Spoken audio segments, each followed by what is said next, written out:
Here is a tough question that, if answered properly, could solve a problem in our life. It's protecting the sanctity of life, but also helping those who are single, who have no children. Hi, I'm Jimi Hendrick, and this episode is called Posterity on Empower Your Pattern 2.0. Hi, I'm James Hendrick, member of the Church of Jesus Christ of Latter-day Saints, Success, Confidence, and Drive Coach, and founder of James Hendrick Empowerment. I'm here to tell you that there are patterns to help you receive more, help you live a better and extraordinary life right now. In this podcast, in life, I help to also give you spiritual and temporal tips to help you overcome the adversity in everyday life. Okay, let me start out with some of the basic stuff here. I developed this because, well, quite frankly, I'm a firm believer in the sanctity of life. I really am. And so, this episode is not necessarily about that, but I am against killing the unborn, simply because we are killing our posterity if we do that. And that doesn't make us look good as a generation, as a nation, and the like that. But I'm not going to get too overly political. Here is where it turns on its heels. Maybe some of you out there, like me, are single, and maybe have no kids. And you go to church, and something that's said in church, or Sunday school, like in the Restored Church of Christ. It's either said in sacrament meeting or Sunday school about kids. Your kids. You're single. Either have married or been divorced or widowed or whatever. And you'll have kids. And you sit there sometimes like me, and you're probably thinking, who is my posterity? And that can be answered in so many different ways. Okay? First of all, it can be answered in that, okay, so you don't have kids. Do you have nieces and nephews? Perhaps they're young enough in their life, and you're involved in their life as much as they can. I have nephews that live in the general Dallas-Fort Worth area. One of them I know is close enough to Waco, and I have two nieces that live an hour away in a little farming community called Midkiff, Texas.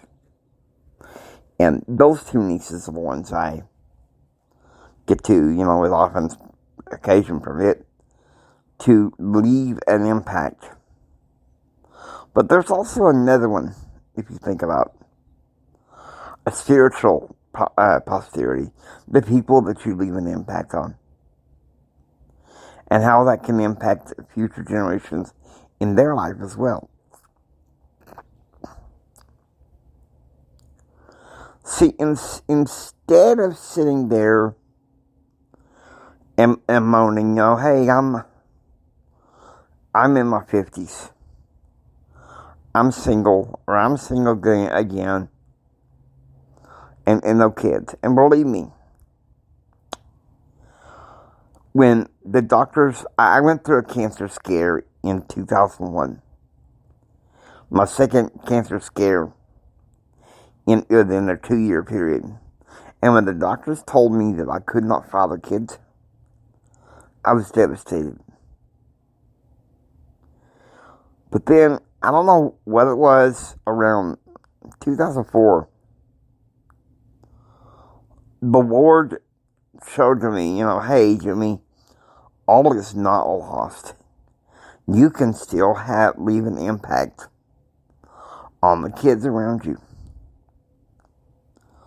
And so, there would be often this group of kids in the family that would get together. And I would sit there sometimes and tell them stories of the Bible. And I'd animate it and everything. And they were just sitting there just eating it. Uncle James telling them a story. And it got to be, after a while, they come to me every once in a while. Uncle James, can you tell me a story? And that particular year, 2004, gave me a chance to really leave an impact on their lives. And of course, that group of kids eventually grew up, and some of them formed families of their own. Others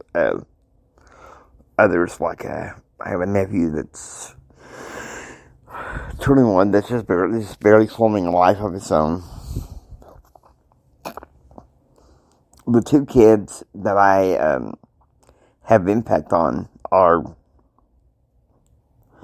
well, one of them is going to be 15 in next month. The other one is going to be 8 in September. But other than that, the main ones that I leave impact on are those that listen to my podcast or watch the YouTube channels I have. That's the thing. Even this little fictional YouTube channel that I'm kind of playing around with, to tell you the truth, I use that to make an impact. Hey, here was this simpler time back when I was a kid, back in the particularly in the 1990s, college age, where an impact is. Because you talk to these kids nowadays, and George W. Bush is like Woodrow Wilson, if you know what I mean. And we're in the age of almost like Franklin D. Roosevelt. Of course, I'm not meaning to be political again, but I just want to say, hey, if you can't produce kids and you're single, or even if you are married, take heart. You can still leave an impact in the world around you and raise up spiritual prosperity. That's what matters. That's what means a lot to me. Now, I hope you enjoyed listening to Empower Your Pattern 2.0. If you like what you hear, please subscribe and become a part of Pattern Realm. This is Jimi Hendrix saying, until next time, don't just sit there and take it. Build your dreams so you can take it. Do what others don't so you can be what others won't. And go out there and do what others won't so you can have what others can. Choose, act, and pursue happiness. God bless you. Now go out there and choose life.